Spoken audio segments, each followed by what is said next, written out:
Let's start in the West. Okay. Miss the West. I'm not going to steal your Gonzaga thunder. So I'm going to go Duke. I have to go Duke at this point. Wow. Look, I know you have them riding all the way. Wow. I thought they could make a good run too, and maybe they still can. I'm just saying, the way they're playing basketball right now, okay, I think that they're the most overrated of the top seeds here in the West. They had a chance to close out North Carolina in Cameron, Coach K's last final game. They didn't do it. They had a chance to build some momentum there in the ACC championship. They didn't do it. I mean, look, yeah, we could have, again, like we were talking about, UCLA kind of played poorly last year, went on a big run. There's a lot of teams here that could do that haven't been playing great recently. I think of a Houston team who you're kind of bullish on right now. But right now, Duke's not giving me any confidence to go on a major run like you have them. Am I wrong? Did Duke win the regular season in the ACC? Yeah, the ACC's okay. Well, okay. Let's not act like the ACC was the Mega Ranger when all the Power Rangers. Thank you. Does that even look? I'm definitely not saying it's the Mega Ranger. Shout out Kimberly. There's not a conference here that's a Mega Ranger. Tell me why I'm wrong, though. Why am I wrong? I'm not saying you're wrong, but I guess you could kind of say the same thing about Auburn, right? I'll say the same thing about Auburn. All right, okay, that's fine. I can't wait till we get to the mid. Right we get to the Midwest. I hope I hear Auburn in the Midwest then. Okay. All right. Well, all right. Go ahead and say yours. All right. Well, I'm taking Gonzaga. That's my most overrated. Because I believe in Duke. The only thing that scares me about Duke is their three best players are freshmen. All right. And when I kind of hit on earlier in the show, you really only get it. Experience in the tournament if you've been in it to get that kind of feel and know how important it is to you if you've been in it. But Gonzaga, have they had guys in it? Drew Timme, Nembhard, these guys? Yeah. But do they play high schoolers every week? Yeah, they do. I'm pretty sure I played against Gonzaga 3 times this year. We didn't win. But, I look at them against a team that can run, all right, and that's athletic. And I look at this bracket, and that's the Arkansas Razorbacks. That's who can do that. So I think Gonzaga and Chet Holmgren, amazing player. Top 5 pick. Will do dumb things at important times. Okay. I saw Chet Holmgren bring the ball up 5 times against St. Mary's and turn it over 3 times. There's stuff you can't do in the tournament, especially if you're not hitting shots. And if Drew Timme runs into someone who's a little bit bigger than him and is kind of bulky and can move, there's not going to be no post hooks. I'm doing this. I'm going to dribble all the way down the court and just. If that's not going to happen, you're going to get buried in there, and then you're going to rely on Nembhard to get all your points because you're not going to get them from everybody else. Yeah, or Chet's going to pull ball off irrelevant threes. Chet will make freshman mistakes, but I would say Gonzaga's the most overrated team to me. Okay, Greeny, I want you to make sure your friend hears this because I'm going to tell him right now he needs to get off the Gonzaga bandwagon. Blaine brings up a lot of good points, but if you look at this bracket that Gonzaga's in, we talk about athletic teams with athletic guards giving problems. Just look at their body of work this year. Because, again, this is not last year's Gonzaga team. Jalen Suggs isn't coming back. He's in the NBA. Memphis, athletic. UConn, super athletic. Arkansas, scrappy, athletic, and low-key pissed. Texas Tech, they'll fight you in the back alley with the broken glass they found at the bar. Michigan State, they can throw them a little bit. So there's Rutgers, Alabama, a team that already beat them by 9. Gonzaga is a good story. It's a great story. But like I say all the time, you want to know what else is a great story? Hansel and Gretel, the little engine that could. Harry Potter and the Goblet of Fire. Cincinnati from last year in football. Those are all great stories. Gonzaga's not an elite team because they're going to get out-athleted. And so people say, oh, they have Hickman. Oh, they have Nembhard. Oh, they have Chet Holmgren. That's fine. You can believe that. You can believe that with all your might, soul, and everything. But I'm telling you right now, and tell your buddy I said this. I've said it for weeks. They're going to be They better hope Memphis doesn't beat Boise State. They better hope they don't. And Boise State, I think the shortest guy they got's like 6'5". If Memphis gets past Boise State, they have a good shot to beat Gonzaga. But if Gonzaga meets up, which they will, with either UConn or Arkansas in the Sweet 16, that Dragon's getting slayed, buddy. It's getting slayed. Because Drew Timme doesn't have the protection he had last year. Chris Paul ain't showing up for State Farm making everybody feel better. They don't have the protection they had last year. You can tell your buddy that Jake Crain puts a stamp on it. Greeny, I have some different advice. Don't tell your buddy anything. Let him ride. Y'all put a bet on it. Let him ride the Gonzaga train, and you have a better chance of winning your bracket pool then. All right. Let's roll to the next division. We're gonna get this Bruce Pearl interview. South. Illinois. South. Illinois.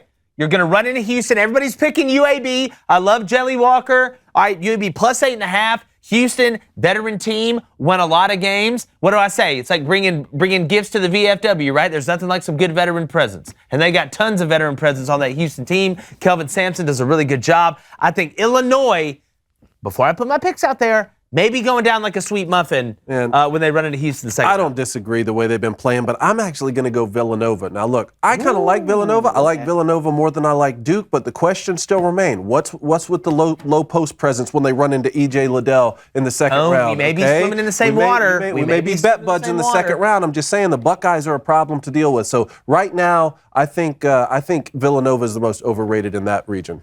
Well. Look what we have here, David. It seems that we agree on something in the South bracket. All right, I'm taking. It's Villanova, right? You know what you got with Gillespie. You know what you got with the Moore. Those are your guys. Brandon Knight, he's going to drive to the basket. Samuels Jr. Right? Yeah. If you don't, they don't have a true big. They really don't. You run into Ohio State or Loyola Chicago, which I'm still kind of bullish on Loyola, to be honest with you. I don't get it. This is a dangerous matchup, and I don't got to beat Tennessee right now. Tennessee's the hottest team on the planet, maybe in the solar system. So if it's me, I saw Colin Gillespie miss 2 free throws in a row, and after I saw that, I kind of think. All right, you want to go to the East? Go to the East. I'm going to break your heart. Go. The most overrated team in the East is the UCLA Bruins. Oh, guess what? There's no DeLorean that's going to show up and be like, all right, let's go back to last year. They were a playing team. They were underrated. Dog mentality. Nobody believes in us. Now, they're a house cat. They got their milk brought into them. They're a 4 seed. We can wait. Ha, ha, ha. Haven't been sold on them all year. I said yesterday, Jaquez made shots. I don't think he's going to make in this year's tournament.